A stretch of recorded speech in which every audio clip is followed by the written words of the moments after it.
Hello, Chemistry 10HH students. This is Mrs. Altman. We are on video number 45, Bonding Part 5. This is the last video of Chapter 8. Here are our objectives for today's video. Pause here. I would include the pictures. So now we are on to our next geometry, which is tetrahedral, where you have 4 areas of electron density, whether that is 4 bonds and 0 lone pairs, 3 bonds, 1 lone pair, or 2 bonds, 2 lone pairs.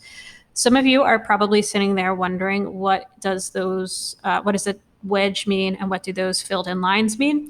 I'm going to show you with a model in class, but I will tell you right now that the ones that are filled in, that means that hydrogen is actually coming towards you in 3D space. And the dashed lines means it is going away from the screen, the plane of the screen. So going past the plane of the screen. That's just the official notation for that. So whenever you've got 4 bonds and 0 lone pairs, this shape will also be tetrahedral. When we've got 3 bonds and 1 lone pair, the shape is trigonal pyramidal, because if you actually look at it in a model, it looks like a pyramid and it has a triangle base, hence the term trigonal pyramidal. And then when there are 2 bonds and 2 lone pairs, the shape is bent. Notice how we have a bent with the tetrahedral shape, and we've got a bent with trigonal planar. That is fine. That's why we're going to specify both the geometry and the shape. Some of you are also probably wondering, for the bent shape, why don't I have those the sticks and wedges? So the sticks being the dashed lines, so the wedges being the ones that are filled in. And that is actually the scientific term for them. But the reason why you don't need them is because all 3 of those atoms can fit on the same plane. So there are other correct ways to draw all of these, but I'm going to highly suggest that you stick to doing the same way every single time. It will make your life a whole lot easier. Pause here. Right, so before I actually write out the geometry and shape, I'm going to need to draw the Lewis structure. So you may eventually get to the point where you don't need to. You could just be able to do it in your head. And if you are at that point, then feel free to start skipping that. So I'm looking at silicon. I see that it has 4 bonds and 0 lone pairs, which means it is going to have a tetrahedral geometry and shape. So anytime I've got 4 bonds and 0 lone pairs, it's going to look a little something like this. Pretend I did that looking nicer.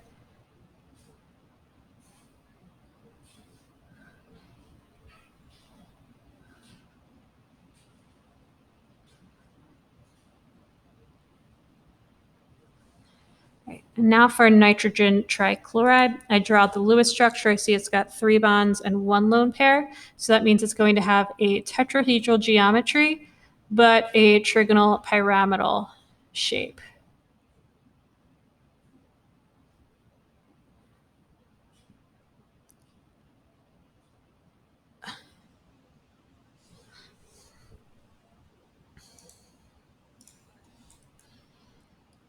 Pause here. Now for our second to last geometry, this is our trigonal bipyramidal. So this is when you've got 5 areas of density. What this actually looks like in 3D space, for the one all the way to the left, our trigonal pyramidal shape, you have a trigonal planar at the central plane, and then above and below that we have our our other 2 bonds coming off at a 90-degree angle. So from left to right, on the left, we've got the trigonal bipyramidal shape. Then for SF4, that is our seesaw shape. If you take a model of that, you can actually make it do a sort of seesaw motion, hence the term seesaw. When you have 3 bonds and 2 lone pairs, that is T-shaped. It looks like the letter T. I don't need the sticks or wedges because it can all fit on the plane of a paper. And then when you've got two bonds and 2 lone pairs, it will be linear. Pause here. So I draw the Lewis structure. I see that it has 5 bonds and 0 lone pairs. So there's a couple of different ways to do it. I'm actually going to draw this one slightly different in case some of you prefer this way. So you could have done exactly the way it was in the past drawing, but just I know some students prefer to do it this way, so I'm going to do it this way.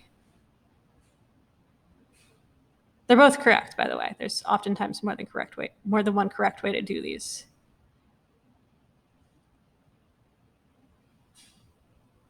This has the trigonal bipyramidal geometry and shape.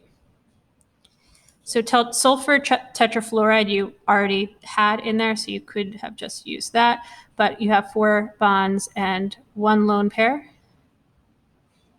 hence the tetrahedral geometry and the seesaw shape.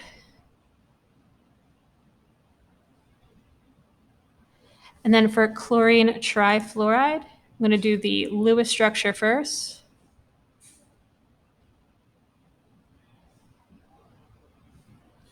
So this has 3 bonds, 2 lone pairs, which means it's going to be T-shaped.